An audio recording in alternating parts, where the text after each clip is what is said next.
Hello, good evening, everybody. So once again, I welcome all of you in today's current affairs. Okay, so today on 8th of January, I will be taking some good news from the Hindu newspaper, although there were not much news which could have been discussed in the class. Okay, but yet 3-4 news were there of today, which I will be discussing. Okay, and the topics which I will be discussing today are, first of all, government pegs financial year 2026 growth rate at 7.4% amid tariff concerns. Means government is still saying that we will attain the growth rate of 7.4%, okay, for the financial year 2025-26. Okay, how government can say that and how government is so optimistic despite despite so much concern, mainly the tariff concerns from USA. I will discuss all that. Okay, after this, the second news which I will be discussing is that the middle path, this is basically the case of Telangana. Okay, assured pension scheme. Okay, Telangana assured pension scheme, which is the middle path between the new pension scheme, which is also called as contributory pension scheme, and old pension scheme. It is a middle path between that, which Telangana has initiated, Tamil Nadu has initiated.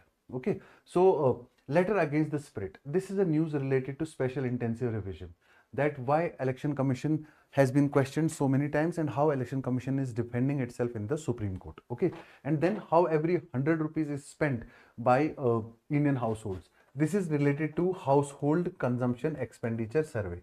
Household consumption expenditure survey says that how an individual in India, average individual in India, out of 100 rupees, how that 100 rupees is spent. Basically, what is the expenditure pattern of Indian households. This helps you in understanding economics related things and so many areas in economics where it helps. Okay, तो ये चार news mainly हैं, ये editorial है, ये भी editorial है, ये जो है एक स्टैटिस्टिकल वाले पेज का आर्टिकल है और ये फ्रंट पेज का आर्टिकल है. तो मुझे लगा कि यही चार न्यूज़ आज डिस्कस की जा सकती है जो बेटर है थोड़ी. ठीक है, गवर्नमेंट कह रही है कि फाइनेंशियल ईयर 2024 के लिए हमारा ग्रोथ रेट जो है वो रहने वाला है 7.4%. ठीक है, इसमें 2-3 टर्म्स है, पहले वो टर्म्स समझ लो. ठीक है, जो टर्म्स है इसमें वो कौन कौन सी है मैं आपको बताता हूँ. ठीक है, वी हैव 2-3 टर्म्स हियर. एक टर्म है आपकी फर्स्ट एडवांस एस्टिमेट, एक टर्म है सेकंड एडवांस एस्टिमेट, एक टर्म है प्रोविजनल एस्टिमेट. ये स्टैटिस्टिकल टर्म्स हैं जो यूज की जाती है जब हम एस्टिमेशन करते हैं अपना GDP and other financial indicators का. ठीक है, अब ये फर्स्ट एडवांस एस्टिमेट क्या होता है? फर्स्ट एडवांस एस्टिमेट, क्योंकि देखो हमारे पास हम जो इस वक्त हैं वी आर इन जनवरी 2026, तो जनवरी 2026 जो है ये है third quarter. It is Q3 of 2025-26 financial year. समझ रहे मेरी बात को? जो कितने मंथ्स का होता है? जनवरी, फरवरी एंड मार्च. अब Q4 में है हम इस समय. Q3 का भी डेटा हमारे पास आया नहीं है.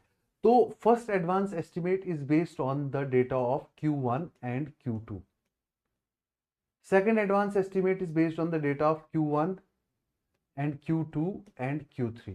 First quarter, second quarter and third quarter का जो एस्टिमेट होता है वो सेकंड एडवांस एस्टिमेट होता है. ठीक है, और यूजुअली ये फरवरी के आसपास आ जाता है. ठीक है, अभी जो है फर्स्ट एडवांस एस्टिमेट रिलीज हुआ है. ठीक है, और प्रोविजनल एस्टिमेट जो है वो अप्रोक्सीमेटली मई के बाद आएगा, क्योंकि इस टाइम पे हमारे पास तीनों क्वार्टर्स का डेटा होगा, Q1, Q2, Q3 and Q4. ठीक है, तो अभी फर्स्ट एडवांस एस्टिमेट के हिसाब से हमारा जो government ministry of statistics and programme implementation usually इन डेटास को पब्लिश करती है. ठीक है, अब ministry of statistics and programme implementation क्या कह रही है कि हमारा जो जीडीपी का ग्रोथ रेट है वो अप्रोक्सीमेटली 7.4% रहेगा. कौन से ईयर का? 2025 और 2026 से. क्यों भाई, तुम्हें डर नहीं लगता ट्रंप के 50% टैरिफ से? हाँ, नहीं लगता. क्यों नहीं लगता? क्योंकि हमारी और चीजें बहुत बेटर कर रही हैं इस वक्त. हमारे देखना, एक तो हमारा इन्फ्लेशन बहुत अच्छा है. ठीक है, इन्फ्लेशन जो हमारा वो बिल्कुल अंडर कंट्रोल है. आरबीआई ने बहुत अच्छा स्टेप्स लिया है. अभी रिसेंटली आरबीआई की मॉनेटरी पॉलिसी कमेटी ने जो रेपो रेट्स वगैरह कम किए, उससे एग्रीगेट डिमांड एक्सपेक्ट की जा रही थी कि बढ़ेगी. हालांकि बढ़ी नहीं उस हिसाब से, लेकिन ठीक है, एक्सेप्ट किया जा रहा है. ठीक है, तो फर्स्ट एडवांस एस्टिमेट्स क्या कह रहे हैं कि अभी हमारा जो है ये रहने वाला है। क्यों? क्योंकि हमको पता है कि हमारे Q1 हमारे फर्स्ट क्वार्टर की ग्रोथ जो है वो बहुत अच्छी रही है, ठीक है, और सेकंड क्वार्टर की भी बहुत अच्छी रही है। Q1 की कितनी ग्रोथ रही है और क्वार्टर सेकंड की कितनी ग्रोथ रही है, ये दोनों फिगर्स हमारे पास हैं अवेलेबल। क्वार्टर 1 की ग्रोथ जो थी हमारी वो थी 7.8%। क्वार्टर 2 की ग्रोथ जो थी वो हमारी थी 8.2%। ओके, हालांकि थर्ड क्वार्टर में Q3 में हम एक्सपेक्ट कर सकते हैं अप्रोक्सीमेटली कितना 6.8%, लेकिन जब हम इसमें Q4 का ग्रोथ रेट भी डालेंगे तो एवरेज मिला के पूरे फाइनेंशियल ईयर का ग्रोथ रेट हमारा 7.4% के आसपास आने वाला है। ये हमारा फर्स्ट एडवांस एस्टिमेट कहता है। हालांकि हमें प्रॉब्लम्स हैं कुछ कुछ जगह, जैसे कि यूएस का 50% टैरिफ और कल का स्टेटमेंट कि हम इमीडिएटली क्विकली और भी बढ़ा सकते हैं टैरिफ्स, ठीक है। उसके बावजूद लेकिन गवर्नमेंट ने कंजम्पशन को बूस्ट करने के लिए इनडायरेक्ट टैक्स भी काफी ज्यादा कम कर दिए थे जीएसटी रिफॉर्म्स के साथ। डायरेक्ट टैक्सेस भी, टैक्स स्लैब्स रैशनलाइज कर दी। उसके बाद मॉनेटरी पॉलिसी कमेटी ने भी जो है रेपो रेट कम कर दिया, which mean ample money supply in the economy. अच्छा मनी सप्लाई होगा तो एग्रीगेट डिमांड अच्छा रहेगा, और एग्रीगेट डिमांड अच्छा रहेगा तो इकोनॉमिक ग्रोथ अच्छा रहेगा। ये इकोनॉमिक्स के साइकिल है, बेसिक इकोनॉमिक्स है, ठीक है। तो ये सारे साइकिल्स अभी भी हम जो है इसमें एक्सपेक्टेशन अच्छी कर पा रहे हैं, ठीक है। अब इसमें सबसे ज्यादा इंपॉर्टेंट जो है हम किस सेक्टर में क्या एक्सपेक्टेशन कर रहे हैं। हम एक्सपेक्टेशन कर रहे हैं कि माइनिंग और क्वेरिंग का सेक्टर जो है, इन सेक्टर्स में थोड़ा सा डिक्लाइन हो सकता है। 2025-26 में ये 0.7% कम हो सकते हैं as compare to 2024-25। Tertiary sector, जिसको सर्विस सेक्टर कहते हैं, सबसे फास्ट ग्रोथ रजिस्टर करता है। 9.1% हम एक्सपेक्ट कर रहे हैं कि इस स्पेस पे ग्रो करेगा, जबकि 2024-25 में ये 7.2% की ग्रोथ से गया था। तो सर्विस सेक्टर में टर्शरी सेक्टर भी उसको बोलते हैं, जिसे आप सर्विस सेक्टर कहते हैं, टर्शरी सेक्टर या सर्विस सेक्टर में हमको लगता है सबसे अच्छा ग्रोथ हम विटनेस करेंगे। उसमें मेनली फाइनेंशियल, रियल एस्टेट और प्रोफेशनल सर्विसेज और पब्लिक एडमिनिस्ट्रेशन, डिफेंस और अदर सर्विसेज, ये इनमें हम फास्टर ग्रो एक्सपेक्ट कर रहे हैं, फास्टर 9.9। लेकिन ओवरऑल सर्विस सेक्टर की ग्रोथ अप्रोक्सीमेटली 9.1। वजह क्या है कि इसकी हम इतना ज्यादा ग्रोथ एक्सपेक्ट कर रहे हैं, और सिर्फ ये जो रियल एस्टेट है, फाइनेंशियल है, बाकी क्योंकि कुछ सर्विस सेक्टर्स ऐसे हैं जैसे होटल हो गया, ट्रेड हो गया, ट्रांसपोर्ट एंड कम्युनिकेशन हो गया, इसमें एक्सपेक्टेशन है सिर्फ 7.5% का ही ग्रोथ विटनेस करेंगे हम, ठीक है। लेकिन ये भी फास्टर है as compare to previous year 2024-25। क्यों? तब सिर्फ 6.1% था होटल्स का, ट्रांसपोर्ट सेक्टर, कम्युनिकेशन सेक्टर का, ठीक है। और सबसे इंपॉर्टेंट पॉइंट है कि हम ग्रॉस फिक्स्ड कैपिटल फॉर्मेशन में एक अच्छा ग्रोथ विटनेस करने जा रहे हैं, ठीक है। अब यहां पे आपको समझना है कॉन्सेप्ट एक और, जो है gross fixed capital formation. Gross fixed capital formation, fixed capital formation, ठीक है, कैपिटल फॉर्मेशन। समझ रहे मेरी बात को? पहले तो वर्ड कैपिटल फॉर्मेशन का मतलब समझिए। इकोनॉमिक्स में कैपिटल फॉर्मेशन जो वर्ड है, ये टेक्निकल टर्म्स में किसका नाम है? इन्वेस्टमेंट का नाम। जब आप इन्वेस्टमेंट करते हैं, एक्चुअली आप कैपिटल फॉर्मेशन कर रहे होते हैं, ठीक है। मशीनरी, फैक्ट्री, इक्विपमेंट्स वगैरह वो लगाना, ठीक है।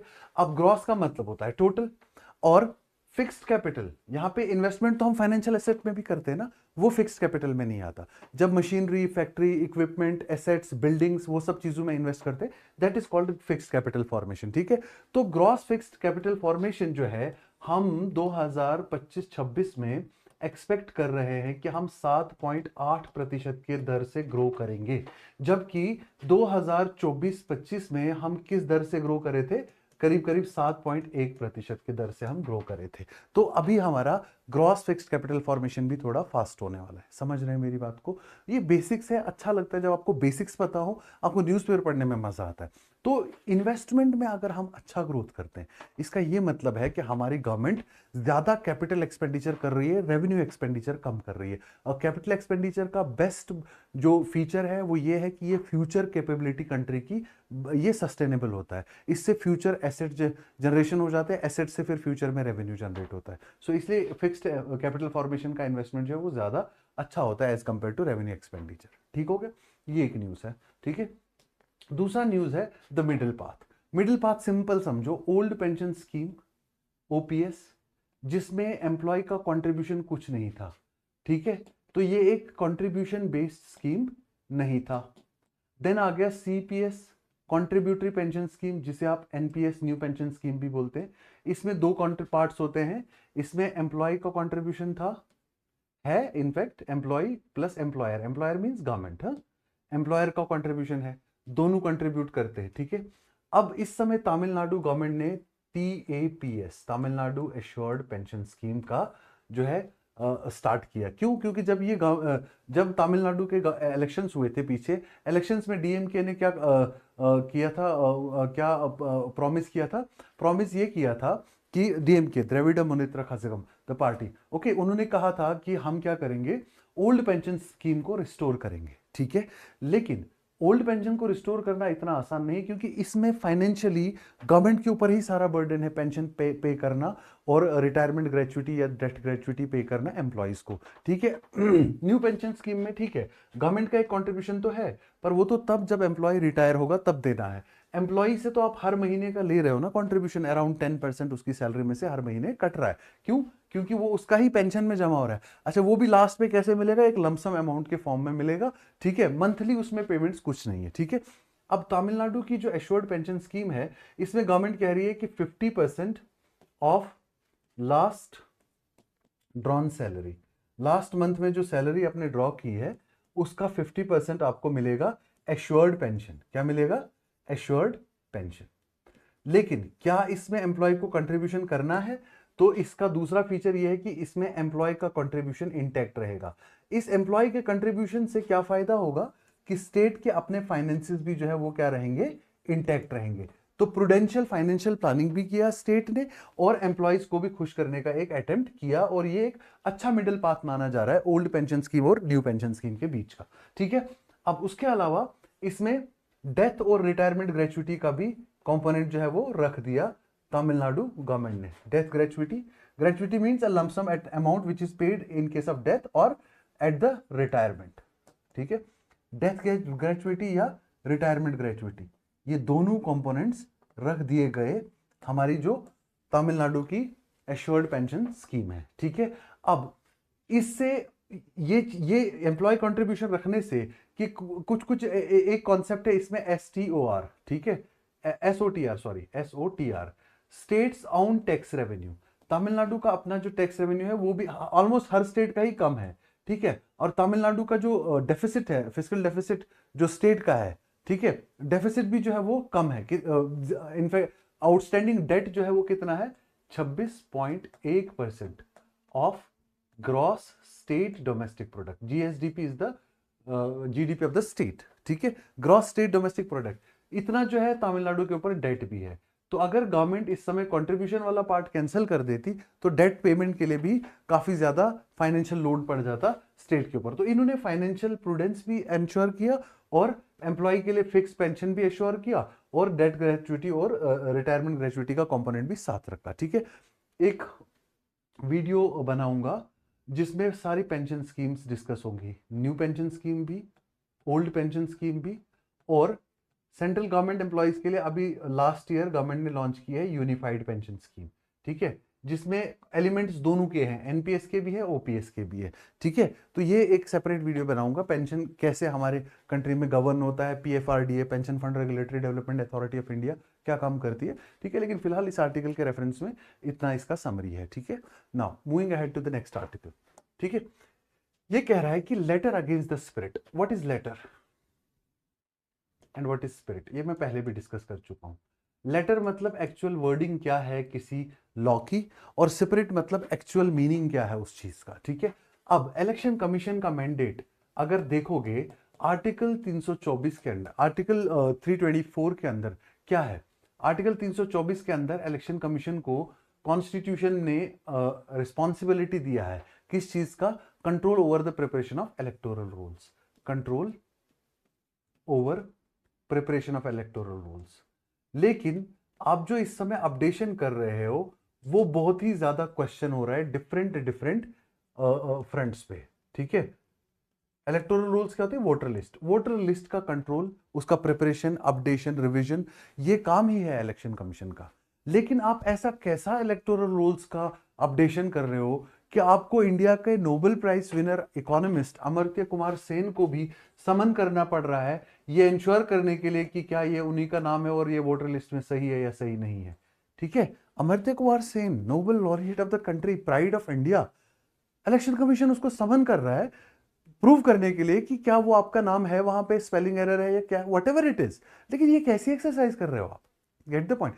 कल तक मैं थोड़ा सा ठीक था, मतलब एज ए ह्यूमन बीइंग मुझे ठीक लग रहा है, ये बहुत अच्छी एक्सरसाइज है, लेकिन आप इसको कैसे हैंडल कर रहे हो और कैसे कैसे लोगों को समन कर रहे हो। ठीक है, अब ये आर्टिकल क्या कह रहा है? ये आर्टिकल कह रहा है कि इलेक्शन कमीशन का मैंडेट है कि उसमें किसी को भी वोटिंग का राइट जो है किसी का छिन ना जाए, हर किसी को वोटिंग का राइट मिल जाए। आप लेकिन मास डिसएनफ्रेंचाइजमेंट की तरफ आपका ऑब्जेक्टिव क्यों हो गया है? डिसएनफ्रेंचाइजमेंट आपका ऑब्जेक्टिव क्यों हो रहा है? कि इलेक्शन कमीशन ने कोर्ट में क्या कहा? हम ये चाहते हैं कि कोई भी फॉरेनर इलेक्टोरल रोल पे ना रहे। तो सुप्रीम कोर्ट क्वेश्चन कर रहा है कि तुम्हारा फॉरेनर के साथ क्या लेना देना है? तुम ये देखो कि इंडिया का कोई भी बंदा, इंडियन कोई भी इलेक्टोरल रोल से बाहर ना रह जाए। ये देखो, तुम फॉरेनर्स को चेक करने के लिए डिफरेंट काइंड ऑफ एजेंसीज हैं, लेकिन इलेक्शन से रिलेटेड काम कोई और एजेंसी नहीं कर रही है। तो आप वो काम करो। फॉरेनर है इंडिया में नहीं है, बाहर के लोग हैं या नहीं है, सिटीजनशिप है या नहीं है, let it be done by other agencies which are entitled to do that. ठीक है, तो ये कोर्ट में केस चल रहा है, तो थोड़ा कोर्ट खिंचाई कर रहा है इलेक्शन कमीशन की इस समय कि कैसे हैंडल कर रहे हो स्पेशल इंटेंसिव रिवीजन को। ठीक है, मिलियंस ऑफ नेम्स वोटर्स के आपने उसमें से हटा दिए और अब करेक्शन के लिए थाउजेंड्स ऑफ वोटर्स को आप समन कर रहे हो। कितना पब्लिक इनकन्वीनियंस आपने क्रिएट कर दिया है, कैसे हैंडल कर रहे हो इसको। ठीक है, और आप इंडिपेंडेंटली एक्ट कर भी रहे हो या नहीं कर रहे हो? Is election commission acting independently? This question has been asked also. ठीक है, और लिटमस टेस्ट जो इलेक्टोरल प्रोसेस का ये होता है कि अगर आपको पनिशमेंट भी कोई ऑर्गेनाइजेशन करे, आपका फिर भी उस पर ट्रस्ट रहे। खास करके जुडिशरी और इलेक्शन कमीशन, इन दोनों का लिटमस टेस्ट ये है, भले ही हम कोर्ट में कोई केस हार जाए, लेकिन हमें दिल में ये यकीन हो कि यार हम जेन्युइनली हारे हैं और हम आज भी जुडिशरी पे ट्रस्ट करते हैं। ऐसा ही इलेक्शन कमीशन पे, भले ही हमारा इलेक्टोरल लिस्ट से नाम हट गया, लेकिन हम फिर भी ट्रस्ट है कि ये काम सही कर रहे हैं, हम इस लायक थे भी नहीं कि हमारा वोटर लिस्ट में नाम हो। ये लिटमस टेस्ट होता है ऐसी बड़ी बड़ी ऑर्गेनाइजेशंस का। ठीक है, तो ये एडिटोरियल है उस चीज के बारे में। ठीक हो गया। नेक्स्ट इज ये वाला बहुत ही अच्छा सर्वे है, बहुत ही अच्छा सर्वे है ये। Basically it is a survey called as household consumption expenditure survey, HCES। ठीक है, ये एक 10 ईयरली सर्वे होता है। हर 10 साल में ये चेक करते हैं कि हाउस होल्ड का एक्सपेंडिचर का पैटर्न कैसा होता है। और ये सर्वे कौन करता है? Again it is done by ministry of statistics and programme implementation. Ministry of statistics and programme implementation ये सर्वे करता है। ठीक है, अब ये वाले सर्वे जो है कॉम्प्रिहेंसिव अपडेट बता रहे हैं इस समय कि पहले तो monthly per capita income, sorry monthly per capita expenditure, per capita expenditure means per person expenditure on food and beverages, on food and beverages। ठीक है, फूड एंड बेवरेजेस में मंथली पर कैपिटा एक्सपेंडिचर कितना हो रहा है? ठीक है, ये कह रहा है कि रूरल एरियाज में 1990 में और अर्बन, यहां पे मैं दो डेटा दूंगा आपको, रूरल एरिया में और अर्बन एरिया में। 1990 में रूरल एरिया में 59.4 रुपीज आउट ऑफ 100।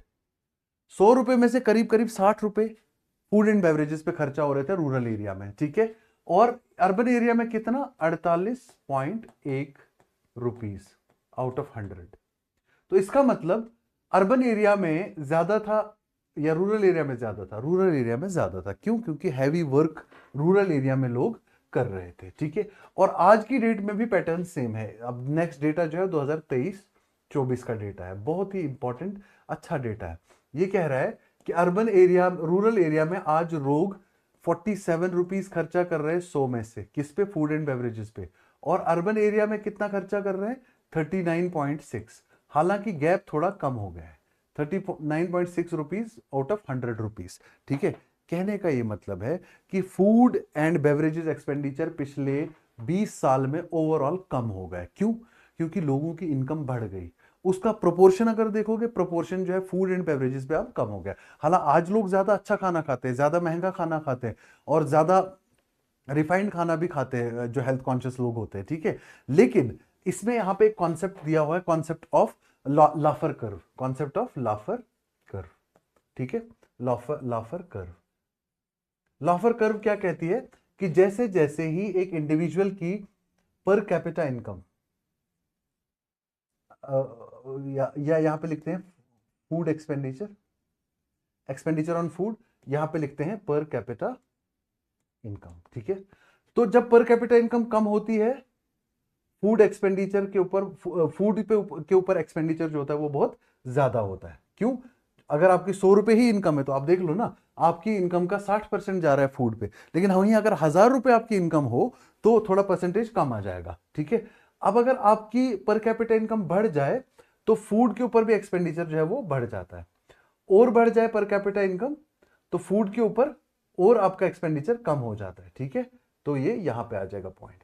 तो टेक्निकली ये वाला कर्व जो बनेगा, it is called लाफर curve. The concept of लाफर curve given by Arthur लाफर says that with increase in per capita income the proportion of amount spent on food items reduces proportionally, ठीक है। जैसे income बढ़ती है उसमें जो food items के ऊपर, क्योंकि अमीर होने से आप ज्यादा खाना थोड़ी खाएंगे, खाना उतना ही खाएंगे, तो आपकी इनकम का प्रोपोर्शन जो है वो कम प्रोपोर्शन फूड पे खर्चा करेगा।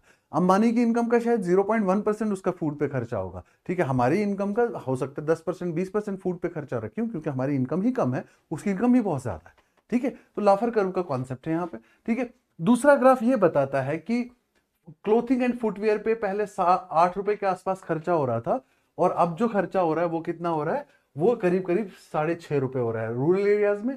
अर्बन एरियाज में 7 रुपए हो रहा था पहले, अब 5.6 रुपए हो रहा है, ठीक है। अब ये भी रूरल एरिया का ज्यादा है, अर्बन एरिया का कम है। सिर्फ एक चीज में अर्बन एरिया में ज्यादा खर्चा होता है, वो है हाउसिंग, क्योंकि अर्बन एरिया में हाउस रेंटल जो है वो थोड़ा ज्यादा है, और हाउसिंग का जो एक्सपेंडिचर है वो बहुत ही ज्यादा स्पेस से इंक्रीज करा है अर्बन एरियाज में। 4.4 से लेके 6.5 तक करीब करीब ये 50% से ज्यादा इंक्रीज हो गया है, ठीक है। और अर्बन एरियाज में ज्यादा चेंज नहीं है, ठीक है।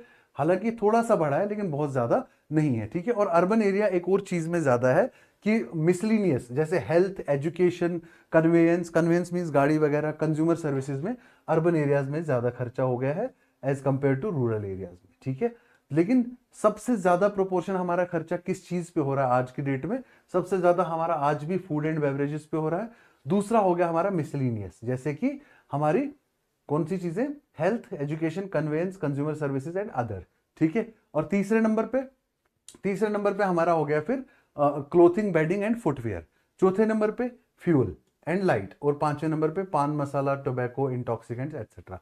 पान मसाला टोबैको में देखो, रूरल एरिया में 2.8% अपनी इनकम का पान मसाला टोबैको पे रूरल एरियाज में, अर्बन एरियाज में 1.9 से 2.3, ठीक है। लेकिन यही सर्वे 10 साल बाद मुझे थोड़ा अलग लगेगा। क्यों?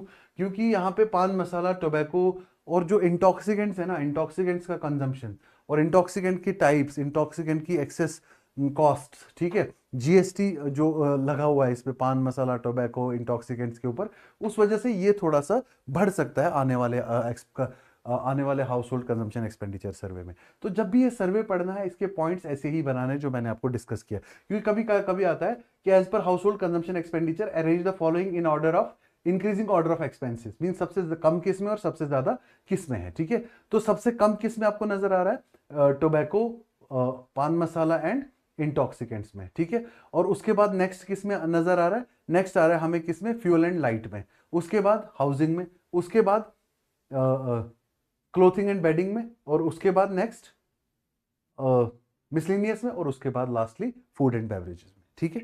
तो ये हो गया इस आर्टिकल का भी पूरा क्रक्स, ठीक है। तो इतना न्यूज़पेपर अगर आप पढ़ लेंगे आज की डेट में, आज का न्यूज़पेपर, तो सफिशिएंट है, ठीक है। आज के लिए इतना, कल फिर मिलेंगे कुछ और न्यूज़ के साथ। शुक्रिया, थैंक यू।